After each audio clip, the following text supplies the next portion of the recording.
Today is February 11th, 2025, and welcome to the 427th episode of the Video Games podcast. Here in the show, I talk about any game at all, including new stuff, old stuff, and anything in between. My name is Brad Galloway. I'm the one-man host of the show, and I'm also the editor of GameCritics.com, a website that uses the full range of review scores from 0 to 10, while also offering full accessibility information on every review that we publish. Hello! Thank you for joining me today. As usual, going to kick things off with housekeeping, where I talk about tidbits, news items, industry happenings, basically anything randomly game adjacent that has caught my eye in the last 7 days. Not a lot to talk about today, although I do have to start off with a little bit of shitty news.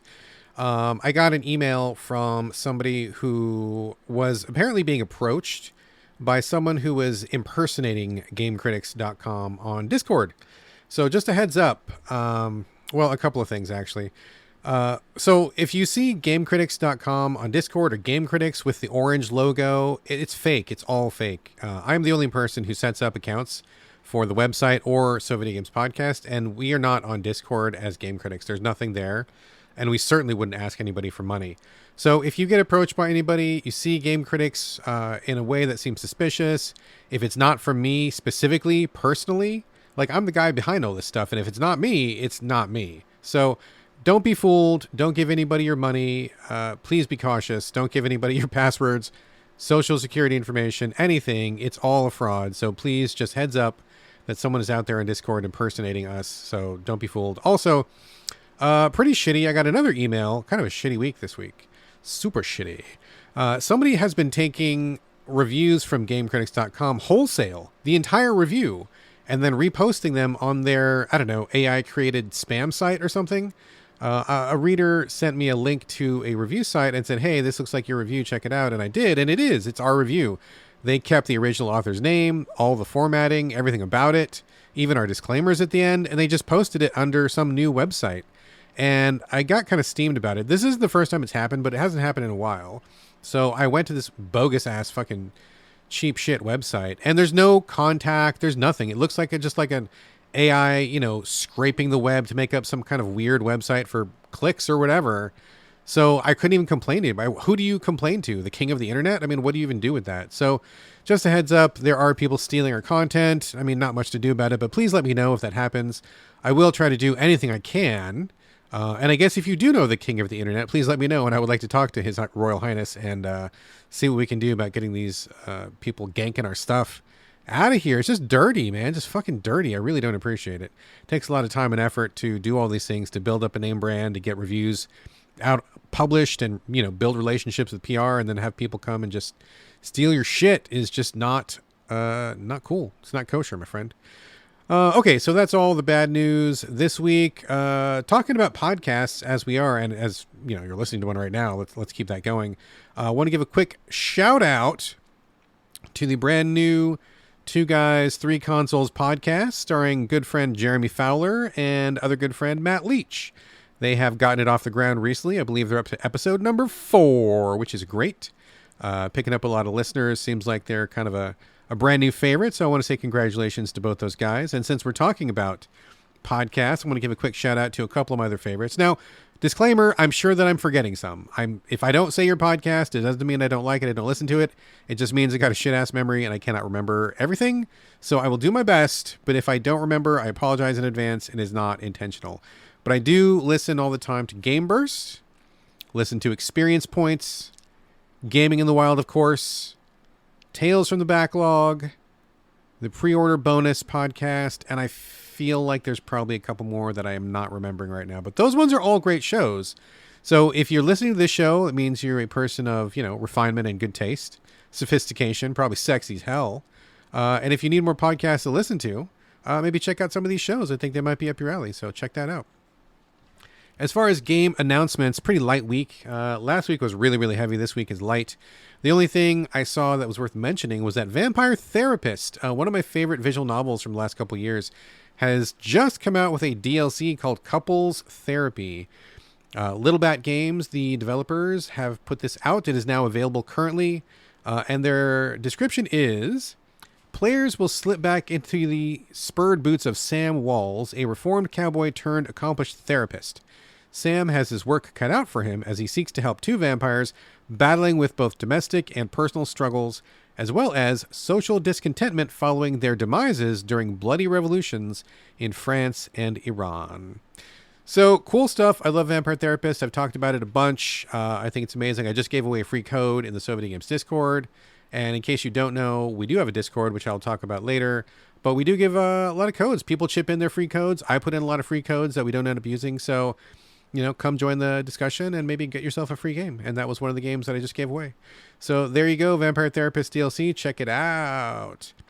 Let's see what else here. What else should I say? Nothing much other than to say to be in compliance with FCC regulations. All the games covered on today's show, except for one, was provided to me free of charge by the publisher or developer for coverage purposes. Got to get that out of the way. Also, fuck it. That's it. All right, folks. Main portion of the show. We're getting right to brass tacks today. Going to begin with circlebacks, where I circle back to things I have covered in depth on previous episodes. Not going to get into the details again right now. This is just a quick update to let you know if my thoughts have changed on the game for better or for worse after spending more time with it. All right. The first and only circleback of the show is for Citizen Sleeper 2 Starward Vector. Oh, if you heard last week's episode, you knew what a crisis of faith I was having with this game. Just real up and down. And, if you missed it, just a quick recap. This is a visual novel with board game elements.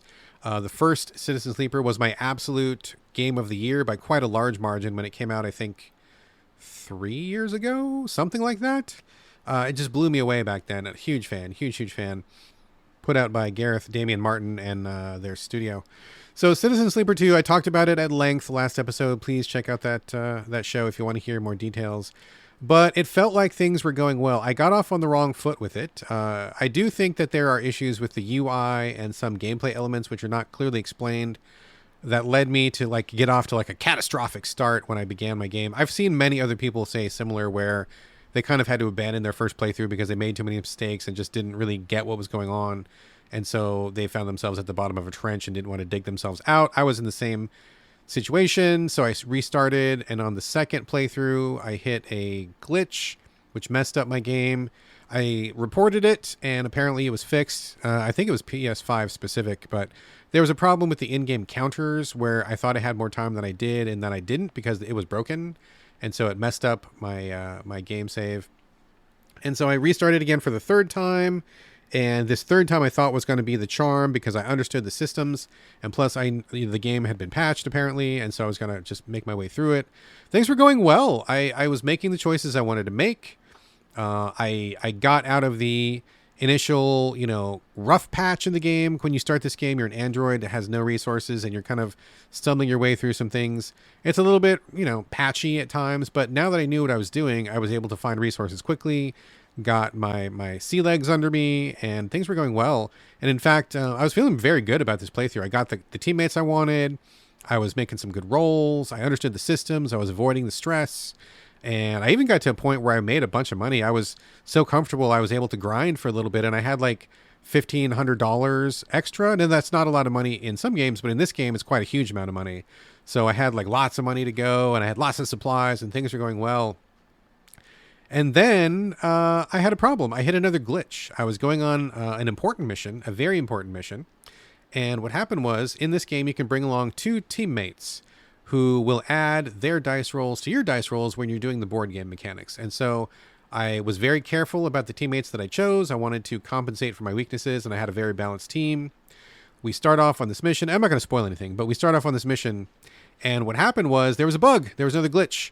And I could not select the dice of my teammate. And this was a problem because in this game, you have certain attributes, and you cannot have all the attributes. I mean, at best, you're going to be missing one attribute. You're probably going to be missing two. And so you want to have a teammate who has the attributes that you don't have. So when you meet a situation, you've got your bases covered. No matter what comes up, you've got somebody who is at least okay at solving whatever problem you need to fix because they have an attribute that you might not have. And so the glitch happened. I could not choose my teammates. It totally fucked my game sideways and screwed up my whole approach. The game wasn't over because it does plan for what happens if you do not win this mission, but that's bullshit. I came specifically loaded for this mission. I had the right teammates, had plenty of resources. I knew what I was doing, and it was literally just a glitch. The game just broke right there, and I couldn't finish it, and so it forced me onto the negative path or the losing path or whatever you want to call it. And I was just mad about it. Like I was just mad. I was just, frustrated. I wanted to connect with this game. I really wanted to engage with it, but I just could not put up with the idea that the game just broke. And because of that, I was powerless to choose my own fate. And I had to go along with this negative outcome that I didn't want to go along with. So I was like, fuck. Okay. I just stopped. I didn't want to continue that playthrough. I felt like my connection with the game, my immersion was broken. I felt like, and that was my third playthrough. And like, honest to God, that's more playthroughs than I give most games. Most games get one chance and that's it. I gave this game 3 chances, and I'm not saying it's out, right? I'll give it another chance, but I can't do it right now. I needed just to put it down, walk away. I was just really mad, really frustrated. These bugs were kind of killing my experience. And I just was like, I really want to love this game. I really want to get through this game. I want to enjoy this game. And I want to see what it has to offer, and I want to go back to this world, but it's got to be on fair terms. And dealing with glitches that fuck up your story is not, it's not a fair term that anyone should have to deal with. I mean, if I make a mistake and it's just because of bad judgment or whatever, that's on me. But if I, quote unquote, make a mistake, but it's because the game wouldn't let me choose an action that I should have been able to choose because of a bug, I'm out, man. I'm fucking out. So I'm really disappointed. I'm really sad about it. I know a lot of people are not having that problem. Maybe it's just because I played on PS5. Maybe PC is fine. I haven't heard of a lot of people having as many bugs as I had, but I know that's kind of the way my luck runs. I've got that negative tech juju, as we've talked about in the show so many times. But regardless, I had to put it down. I didn't finish it. I just put it down with a heavy heart. I will come back to it in a couple months. I will give Gareth Damian Martin some time to patch and fix and polish and whatever.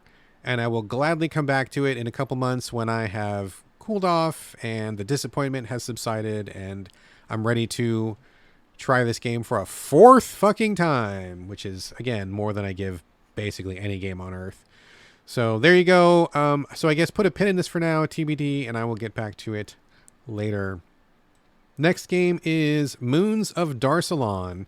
This is a small indie production, I think basically put together by one guy. It is a homage to old school stuff. People tell me that it's an homage to the Commodore 64. I can't say that for sure because that was one of the consoles I never actually owned back in the day. I owned the Atari 2600. I had a Vectrex, NES, but my family was not really rolling in cash back then. It was kind of a very lucky gift to get those consoles that I had. And the games were kind of few and far between. So I didn't have everything. I didn't have a ColecoVision. I didn't have a Commodore. There might have been 1 or 2 other ones I didn't have. I didn't have the Sega Master System. But whatever. But people tell me it's a Commodore 64 throwback, which I believe. It looks very old school. If you are old like I am and you were playing games back in the day, whether you had that console or not, you will recognize what's going on. Like the scan lines, the heavily pixelated graphics, the weird colorful rainbow bars that serve as a background, the text menus, everything about it. I think it even says it's loading from the tape. And back in the day, in case you didn't know this, video games came on like actual cassette tapes. And if you don't know what a cassette tape looks like, go ahead and Google that. But they came on tapes and you would like put a tape in and do stuff like that. So it looks like very much an homage to old school gaming, which is totally fine. But, I had a couple problems with it. I'm just going to let that cat out of the bag. Meow. So what is the game? Basically, you play as a little alien kind of dude. He's just a couple pixels high. And you're in these kind of like side-scrolling, platformy levels. There's physics involved. And you have to go through these levels with a variety of powers. You can jump. I think you can shoot. You can give orders to the people. You can build bridges and stuff like that.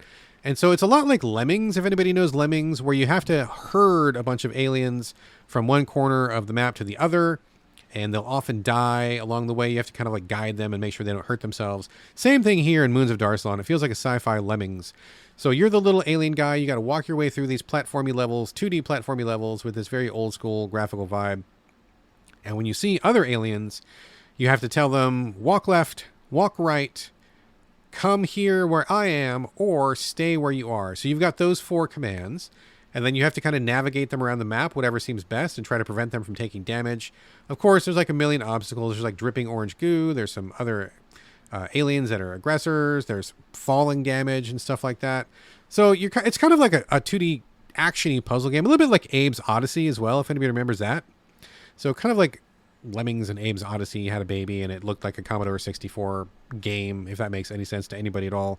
That's a very small demographic I'm talking to there, who probably gets all those references.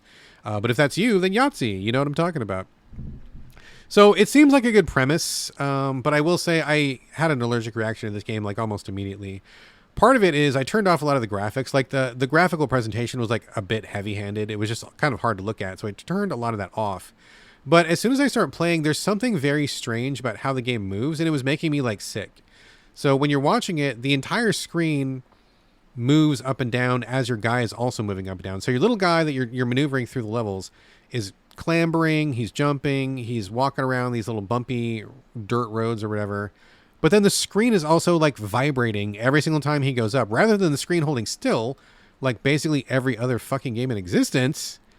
This screen moves and bobbles and weaves and dodges, and it's so nauseating to me. Maybe other people don't have that problem, but as I was watching it, it was literally hard to play, hard to look at, because the screen just wouldn't stop vibrating, and it was just really making me sick. So that was the big problem, the biggest problem.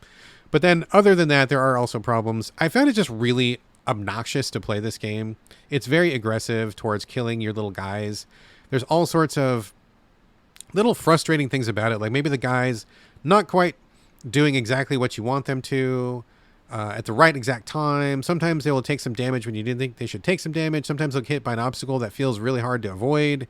And you're kind of just like telling them what to do, so you don't even have direct control. So it just is very, very frustrating, an exercise in frustration. And I just lost too many guys and took too much damage. And I was just like, you know what? I'm just like not enjoying this like at all.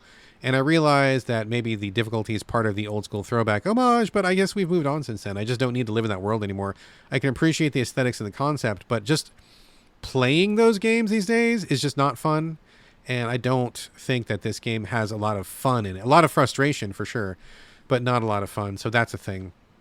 The other thing to mention is that this game uses generative AI in a weird way. I heard some rumors about it, and I'll expand on this in a second, but basically this whole is like a one-man project, and for whatever reason, if I'm understanding this correctly, the developer decided to like remake some of the game, and they used generative AI to make some of the key art or some of the promo art or something like that.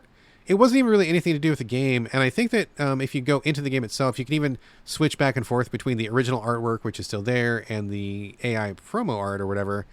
And I don't know why you would even do that, because, and I'll get to that in a second, but I find it problematic because AI.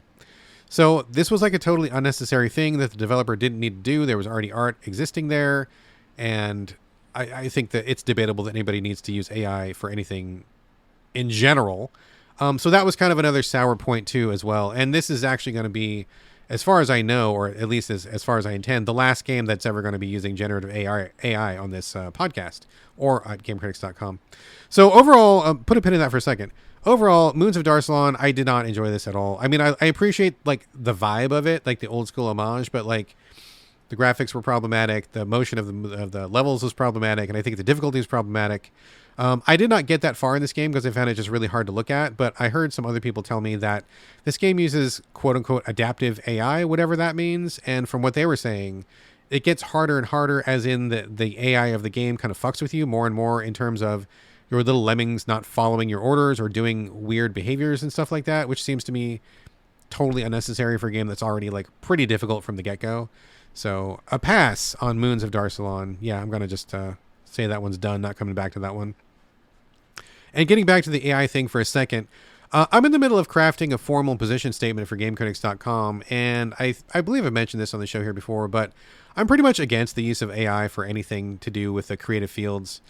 AI was created by stealing stuff from other people, stealing writing, stealing artwork, stealing music.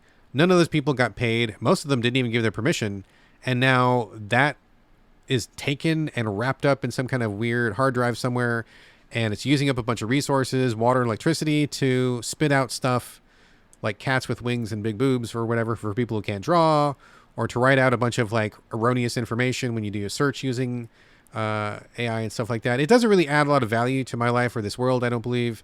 And I feel like how it came into existence was quite dirty and filthy because it's built on stolen goods that no one was ever compensated for. So I'm not a fan of AI in any way, as you can tell. I don't think it's inevitable. I don't think we have to use it just because it exists. I don't think that is absolutely the way of the future. No one's forcing you. There's tons of artists, tons of writers, tons of musicians, tons of programmers out there. Everybody can create these things on our own, which we have done for years and years. And without these people, AI wouldn't even fucking exist. So I'm not in favor of AI. And I really kind of push back against the idea that just because someone created it, that we have to use it. It is the way of the future. There's no getting around it. I call bullshit on that. I think we need to take a stand and push back on it. And so I'm doing that myself. Now that Moons of Darsalon is out of the way, which, full disclosure, I took that game on without even knowing it had AI in it, and I cashed in the code. So I was not able to back out of that. I kind of had made a commitment to that, so I just covered it just now.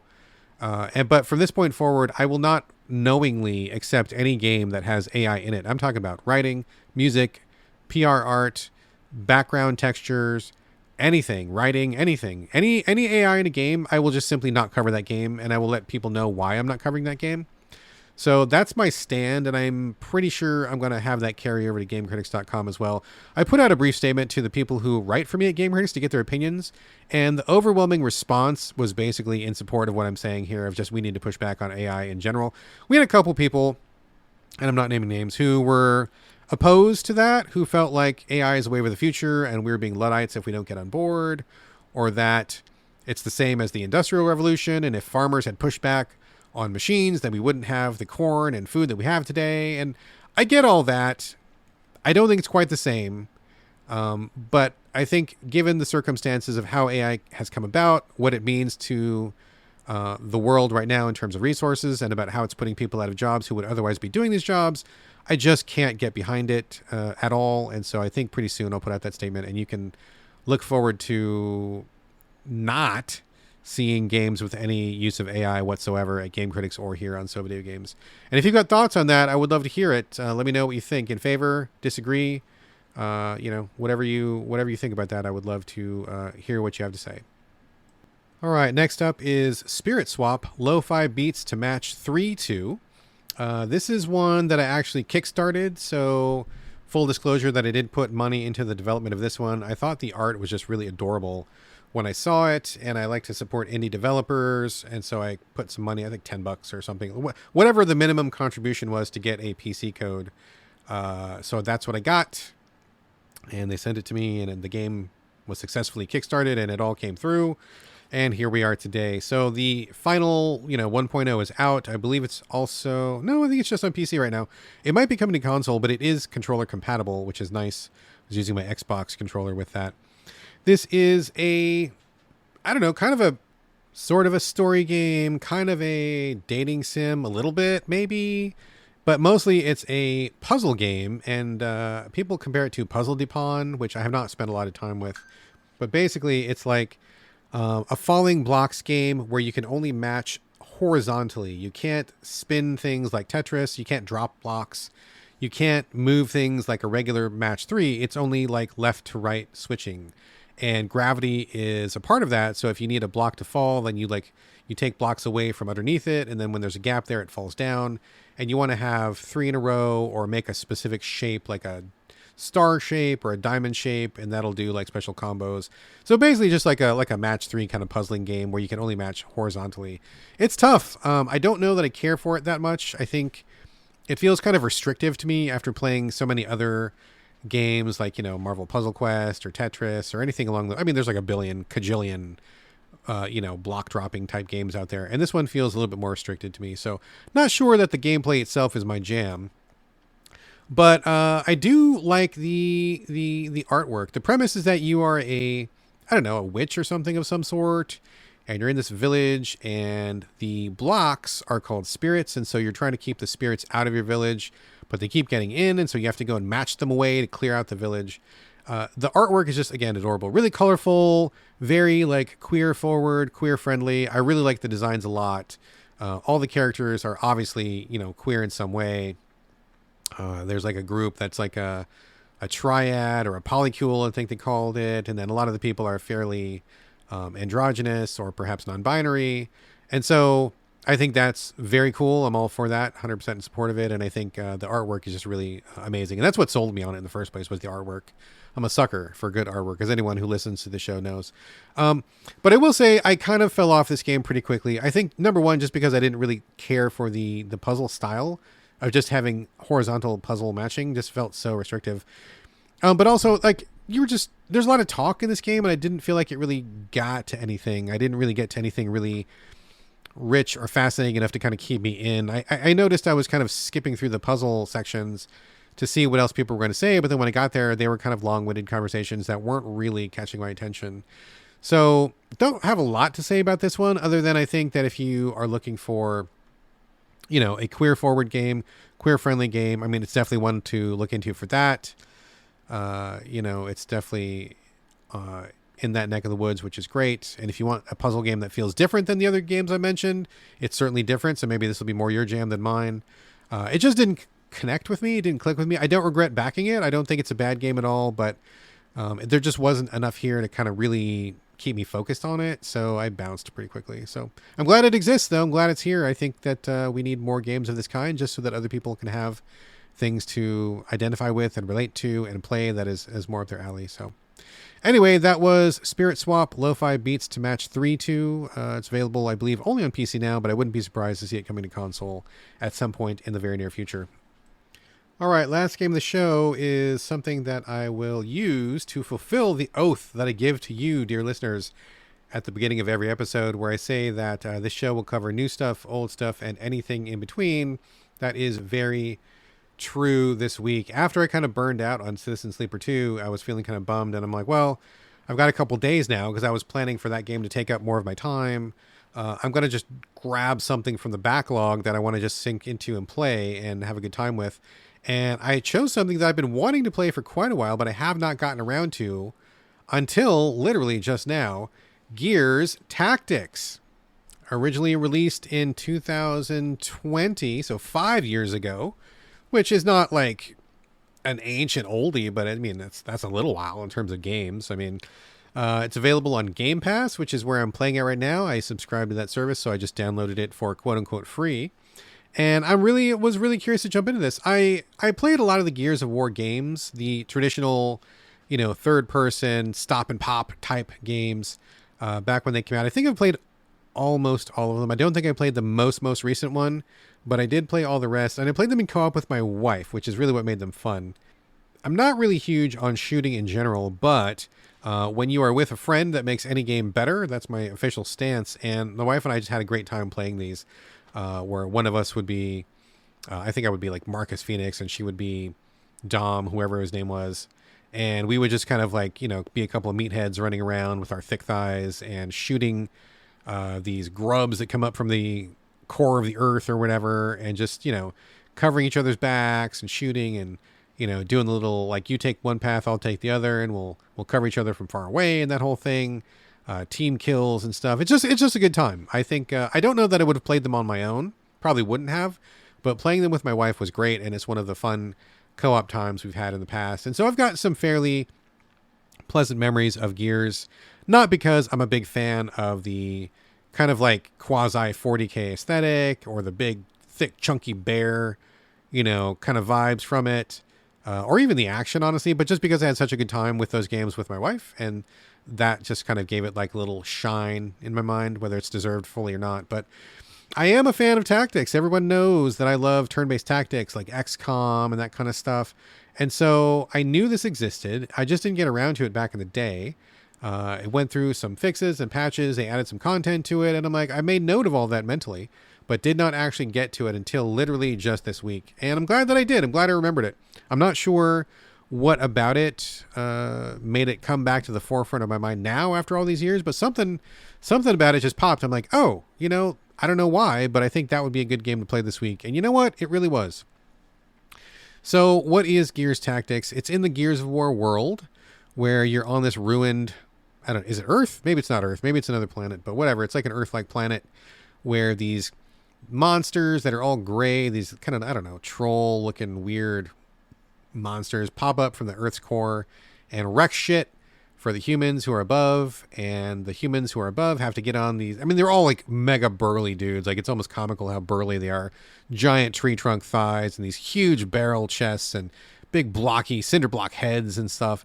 You're all just like these massive like meat walls walking around, and your armor's even bigger than your body. So you're kind of got these guns, and you're with your bros, although there are some ladies there too. So you got your female bros there as well, and you're gonna just go, or female presenting anyway. And so you go out on these missions. Now, it's not third person at all, and it's not stop and pop action. And really, that's what Gears of War is known for, in case you don't remember, is that it kind of pioneered, it didn't invent it. I mean, other games invented it, and I think even Winback is probably one of the ones that's a better touchstone if you want to talk about who invented it. But this one popularized the idea of running towards like a waist-high piece of cover, hiding behind it, and then popping up from behind the cover to shoot enemies as they appear. Stop and pop is what they called it. I think it's a pretty accurate description. And so that was what the core gameplay of the mainline Gears of War was about. And Gears Tactics takes that concept and really excellently translates it into the turn-based tactics isometric perspective format. I think it works really, really well. In this game, you take a couple of gears. That's what they call themselves. They're gears. And, aliens are there. I mean, whatever. The story is not really anything to write home about, despite the fact that they do like these really ostentatious cutscenes, lots of like fully voiced dialogue. It feels like very like high production values. And a really cool thing is that whenever you do changes to your character, you customize, give him a new helmet, give him a new gun, whatever, like those things all show up in the cutscenes. So like however your guy looks is exactly how he shows up in the cutscenes. And I think that's great. A really nice touch. I appreciate that. It also is reflected in the menus as well. So if you change your guy, in the battlefield, and you go back to like the status menu or something, he looks exactly like that in the status menu as well. Very nice touch. Didn't need to be done, but I think it's great. So kudos to that. So forget the story. It's just like Gears of War. We got to stop the aliens, blah, blah, blah, whatever. But the thing that's cool is they have taken that third person hide behind cover, pop up and shoot guys, and really, really captured what that would feel like in a turn-based scenario. So you start the match, and you've got, your team is generally like 4 people. You can choose different classes. There's a healer guy. There's an attacker. There's a shotgunner. There's a heavy who's got like a chain gun. There's a sniper. There might be a couple more classes that I haven't got to yet, but I think that's what you've got to choose from initially there. Things are seen from the isometric perspective, so you got a pretty good view of the map. Although I do wish you could zoom in a little bit more, or like have a little bit more camera control. It's not bad by any means, but I'm kind of used to being able to like really move all around, and it's a little bit limited sometimes, but it's totally fine. And so you have a fog of war effect where there are enemies on the field, but you don't know where they are until you actually see them, or until you have a teammate who's close enough to see them. So there's a little bit of mystery as you're walking around, but then you have various objectives. And like, let's say, for example, you want to go collect some gear or rescue a prisoner or something. You make your way towards that, and you have a pretty standard system of action points where you have 3 actions total, and you can either walk, shoot, or do a special ability in any combination in any order that you wish. And you can also switch between all of your players on your team. So let's say, for example, you have a sniper who takes a shot, and then they're out of bullets. And instead of wasting one of their turns, you can switch to one of your other teammates. They can run over and help them reload, and then the sniper is reloaded without having to waste a turn. You can jump back to the sniper and take a couple more shots. Or for example, maybe you want to throw a grenade and you want to see if that hits. So you throw a grenade with somebody and you miss, and then you can pause with that character, switch to somebody who's nearby, run in, take a couple shotgun shots, and then if that doesn't work, switch back to somebody else. So it's very flexible. I love this kind of system, and I think this is the best kind of way to do turn-based tactics. I honestly do, because I think that flexibility opens up all sorts of possibilities by not limiting what you can do or in what order or with what character. Letting all possibilities be on the battlefield and letting the person really maximize them to the best of their ability is what I like the best. Very few games give you this much freedom, and so I really appreciate that Gears Tactics does it here. It's pretty brilliant, and I would love other turn-based tactics people to follow in this template for sure. So there's that. The freedom is really good. I think the class distinctions are fine. I mean, everybody's basically a chunky dude, and even the ladies are kind of chunky dudes, and you got to just shoot and do that kind of stuff. But it really uses cover well, and this is almost like Overwatch the game. If you're not familiar with what Overwatch is, in tactics games, you can have a character, put them in a spot, and then don't do anything with them, but just put them on Overwatch, which means please watch this direction. And if any enemies show up, then shoot them automatically, whether it's your turn or not. And this is basically Overwatch the game, which makes perfect sense because if you remember what actual Gears of War third person feels like, it feels exactly like that. Doing stop and pop is basically like the real-time version of doing Overwatch. So it makes sense that doing Overwatch is the turn-based version of doing stop and pop. It's all a big circle, right? Giant serpent eating its own tail here, but in a good way, So I love that the way it feels because you're constantly evaluating the battlefield, taking cover with your teammates, the 4 people, moving them around, covering each other, and you're often going into Overwatch. Like the game really encourages you to do Overwatch a lot because that's what Gears is. It makes perfect sense. So you're often like setting up a kill zone, or you're like having one person move forward, but then they're covered by your 3 other people. And it all makes perfect sense. I think it works really well. I think it's very fast paced, even though it's turn based. The turns go by really quickly. The action happens quickly. Enemies take their turns quickly. And it's got a very good flow to it. It just really just pops. It just goes and goes and goes. Very rarely will you have a very lengthy slowdown or anything. You're always doing something. And the music really helps. You'll do like these crescendos or like these exciting little, stings will come in when something happens. And so it feels like you're almost watching an action movie, despite the whole thing being turn-based. So I think that really works. There's also the exciting kind of pan in with the camera that XCOM 2 or XCOM kind of pioneered, where you take a shot, but instead of just seeing the overhead shot, it zooms in and you'll see like the enemy's head explode. Or when you do like a fatality or something, you see the chainsaw cut the guy in half. And that's really exciting. Makes the whole thing feel a little juicier, a little more kinetic, I think, which is great. I also really appreciate that there is a system in here. Well, there's multiple systems. I'm not going to get into all of them, but one of the best ones, I think, is when you hit an enemy and you stun him and he gets ready for an execution. This happened also in regular Gears of War, where you would shoot somebody, they'd be on the edge of death, and then you could run up with them with your chainsaw and just like mow them down. In this game, if you get somebody to that state where they're just about ready for execution and then you execute them, it gives 1 extra turn to all of your teammates.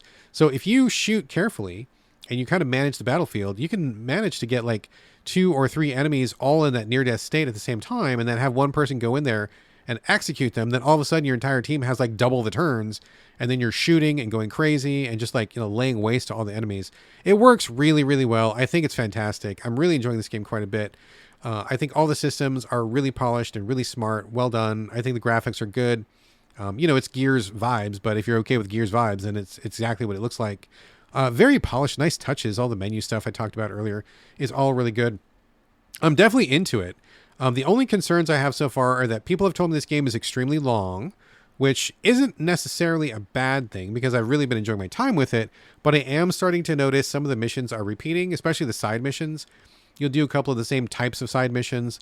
I haven't seen a lot of map recycling yet, but I am noticing like, okay, it's another side mission and it's another go get the supplies mission or another rescue the prisoners mission, which is fine.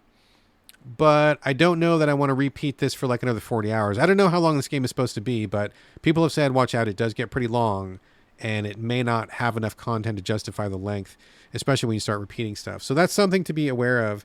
And I think something else that kind of contributes to that is that I think it feels like this is perhaps, I don't want to be unkind here, but I feel like this is perhaps 3/4 of a game. And what I mean by that is, XCOM and XCOM 2 kind of just changed the field for everybody, right? It was a landmark title. It kind of redefined the genre. It set a template for people to follow. And it's amazing. Like if you're going to make a game and you copy XCOM 2, you're already starting from a really strong place because those folks really figured a lot of the stuff out. In Gears Tactics, the thing that I think is missing so far is like the strategic layer. And what I mean by that is in the field, moving your team around, taking your turns, Overwatch, all that stuff is great. I think it's all on point. I think it feels really good, fast paced. It's lovely. But when you get back to base, all you can really do between missions is like change the gear on your guys and recruit a couple more guys. And that's basically it.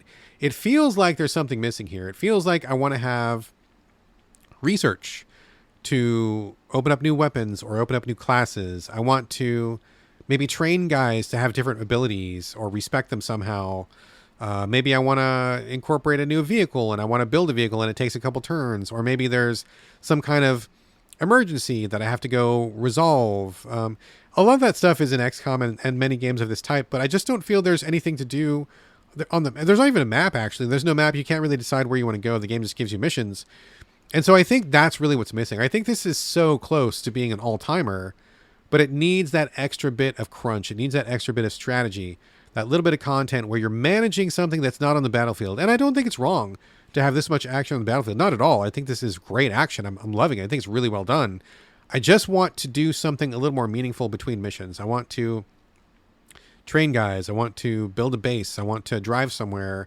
I want to research a gun. I want to do, I don't know, have narrative choices, maybe story events or something like that will change the course of the game. And so far, I haven't seen any of that. And I believe what people are telling me is there's not going to be any. So I think that was a mistake. It seems like the team really poured all their time and effort into the on-the-field action, which is great, and it really paid off. It's wonderful. But after a while of doing these, and I'm kind of doing like 1 or 2 missions a day to kind of not burn myself out of it, I do really want something more meaningful between missions, and it's just not here, which I think is kind of a missed opportunity, honestly. I wish there was a bit more to it. But I'm not slagging the game by any means. I'm having a great time with it. I'm still playing it. I definitely recommend it to people if you've got Game Pass and if you like turn-based tactics. This is all really good stuff, and I'm really impressed with it. I just want a little bit more. I'll check back on this. I'm hoping that there will be more classes. I'm hoping there will be more weapons. I really hope that the game hasn't run out of tricks yet. And I'm not saying it has, but I have noticed that like new elements have slowed down. And I don't know that a story is going to be enough to carry this game for 40 hours or however long it ends up being. The story is fun. I'm not mad at it at all. But I think you need a little bit more than that. I want some like gameplay elements. I want some strategic elements. I want something to work towards that keeps me mentally engaged when I'm not on the battlefield. And I don't know that's going to show up. So hopefully the game hasn't run out of tricks already, because I feel like there's a long way to go. But we'll see. We'll see. That is Gears Tactics. Currently having a great time. We'll check back again on this in the future for sure. Playing it on the Xbox X Game Pass. There you go. Gears Tactics. All right, folks. Forgive the rambling there. But the game portion of the show is now officially done. But like many humans, I do spend a few minutes a week in front of screens that don't have menus or life bars. That's right, it is time for the TV and movie roundup. What have I seen this week? We started watching a Netflix series starring Ted Danson, A Man on the Inside. Fascinating show. It's in half-hour episodes, and it stars Ted Danson, star of Cheers, and a bunch of other shows. He's now in his, at least his 70s, if not older. And he is a retirement guy who is lonely at home. His wife died and he has nothing really to fill his time. And so he answers an ad in the paper for this detective agency. They are investigating a theft at a nearby retirement home, and they want a mole. They want a secret agent to infiltrate this retirement home to find out who is stealing shit. And so they hire Ted Danson because he is of the right age and he has nothing to do with his time. And he goes into this retirement home and infiltrates. And it's really cool. It's funny. It's a comedy. So he's dealing with his own mortality and his age. He is relating to the other senior citizens who are there, who are also dealing with the same thing. He's thinking about his place in the world. He's thinking about how he relates to people these days. It's really great. It's really funny. It's really smart and sweet. And there are some sad moments as well. And I know that age and death and dying is something that Americans traditionally have a hard time facing, but it's a fact. It's a thing. And I think this is a great role for Ted Danson, actually. I think he's doing a great job. And it's weird because my wife and I are watching Cheers. If you're not familiar with that, it's like one of the biggest comedies of all time from the 80s, and Ted Danson was the star. I saw it as a kid, and I wanted to watch the whole series, so we're slowly working our way through it. And to go from Ted Danson in his prime in the 80s to seeing him now, where he might also be 80, is a real whiplash effect. It's really crazy to go back and forth and see like 40 years between this guy's career. It's mind-blowing. But A Man on the Inside, I think, is great. Really enjoyed that quite a bit. Speaking of Netflix, we started watching the Ranma 1/2 anime remake. If you're not familiar with Ranma, it was one of the, huge, very successful manga/anime, especially here in America when anime started coming over. It was done by Rumiko Takahashi, who is a very successful creator in Japan. And I can remember a time in America when there was no anime here, when there was no manga, when that was just an unknown thing. I'm that old, guys. And so I remember when it first came here, and we were all like, what is this? Like, what is this stuff? Like, let's watch these movies and check out these comics. This is crazy. And Ranma 1/2 was one of the most popular ones. The story, if you're not familiar with it, is like basically there's these group of martial artists. They go to this training area in China, and they fall into these cursed pools. There's I think 1,000 different cursed pools, and each pool had someone or something that drowned in it. So whatever pool you fall into is what you will turn into when you get hit with cold water. So Ranma is the main character. He is a young male martial artist. He falls into a pool, the pool of the drowned girl or whatever, and so he falls in and he turns into a girl. So he does like an immediate gender swap. Instead of being this tall, male martial artist with black hair, he becomes a shorter female martial artist with red hair. And so he goes back and forth between being male and female. His father, Genma, is an older martial artist, and he goes from being a teacher type guy to a giant panda, so forth and so on. So it's kind of a weird, kind of titillating quasi-sex comedy, but it's also like a relationship, gender comedy. It was groundbreaking at the time back then, and it was really popular. It was one of my favorites from back in the day. So Netflix remade it, and gosh, it's weird because I watched so much of the anime and read so much of the manga. Now that I'm watching it on this Netflix remake, it doesn't really seem that different, but I wonder if I went back and watched the original stuff, if I would start to notice where the differences are. It seems basically all in line and on track with what I recall. So it's good stuff so far. Watching with the fam, everybody's laughing. It's pretty fun. So I think Ranma 1/2, what little we've seen of it so far is definitely a thumbs up. Final pick of the week. Harold and Kumar Go to White Castle. I haven't seen this in ages. This is a movie from, I don't know, mid-2000s or something, starring John Cho and Cal Penn. And it's if you haven't seen it, I mean, I kind of feel like it's required viewing if you were watching movies back then. Even today, it's like one of those weird, like, out all night comedies where these two guys go on these like misadventures. Basically, they're these two guys who are getting into trouble with their home, and their work situation is kind of shitty. They want to go get high on the weekend, and they smoke up, and then they get really hungry afterwards. They want to go to White Castle for some burgers, and that's where the trouble begins, because they head out to White Castle, and it's just like they take a wrong turn, and the car dies, and they meet some weirdos, and they have this thing, and they fall off a cliff, and I'm not going to spoil anything, but it's like this incredibly bizarre series of events, each one more bizarre than the last, and it just is like, by the end of the movie, you're just like, oh my God, what is going on? Are they ever going to fucking get to White Castle? This is ridiculous. It's really funny. I think it's still really funny. I honestly do. And I think it's perfect if you want one of those kind of like young person, teen oriented, vaguely kind of, I don't know, sexploitation, weird stoner comedy things. I will say though, despite the fact I still thought it was funny, and I think it holds up, I was a little bit surprised to go back and see how many things felt like a little bit less funny these days. And specifically, like, there was a lot of homophobic slurs, which I do not remember from 2004. I mean, at the time, I must not have been very woke, because they must not have bothered me back then, but they did really sure bother me these days. They kind of stuck out a little bit, and they felt a little bit inappropriate. And also, there was a little bit of sexism there for sure. So those elements aged poorly, I think, but overall I think the movie was still pretty funny, and I think that the movie itself is just very funny as a premise. I mean, these two guys wanted to get burgers, and just like the incredible night of hijinks they get into was just it's pretty absurd. So anyway, Harold and Kumar Go to White Castle. A couple of caveats there, but if you like movies from that era, I think it's a good one.